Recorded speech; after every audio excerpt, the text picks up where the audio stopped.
विचार करा की एका माणसाला डोंगराचा इतका राग येतो की तो अख्खा डोंगर फोडायचा निश्चय करतो.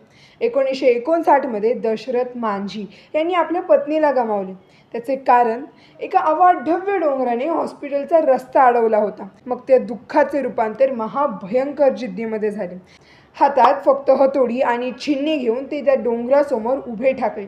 लोक हसले, वेडे म्हणाले, पण तरीसुद्धा त्यांनी हार मानली नाही. 22 वर्ष त्यांनी सतत त्या डोंगरावर घाव घातले. कोणतीही मशीन नाही, फक्त अदम्य इच्छाशक्ती.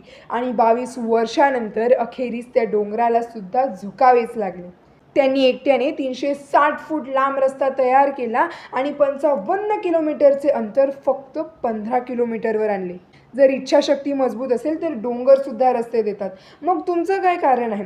कारण ज्यांच्या मनगटात खरी जिद्द असते ना, त्यांच्यासाठी कोणतीच गोष्ट अशक्य नसते.